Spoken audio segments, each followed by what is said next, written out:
Hubungan asmara Dinar Candy dan Koapex akhirnya berakhir ke pihak kepolisian. Istri sah Koapex yakni Ayu Soraya akhirnya melaporkan Dinar Candy ke polisi karena diduga selingkuh dengan suaminya. Meski sudah resmi bercerai dengan Koapex, namun Ayu Soraya tetap ingin Dinar Candy diproses secara hukum lantaran sudah merusak rumah tangganya.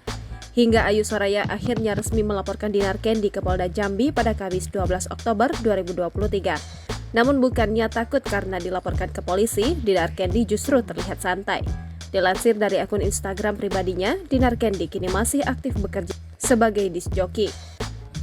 Bahkan Dinar Candy terlihat baru pulang dari Dumai usai DJ di salah satu klub malam. Namun warganet justru ramai mengingatkan Dinar Candy yang kini sudah resmi dilaporkan Ayu Soraya. Dinar Candy juga sibuk mengunggah momen ia menyapa penonton yang awang melihat ia bermain DJ. Tak sedikit juga warganet yang mendoakan Dinar Candy agar diberikan kesabaran menghadapi ujiannya itu. Dinar Candy hanya berjanji akan memperbaiki sebutan pelakor terhadap dirinya. Dinar Candy juga merasa kesal lantaran dirinya terlibat dalam kasus rumah tangga Koapex dan Ayu Soraya. Download Tribun X sekarang, menghadirkan lokal menjadi Indonesia.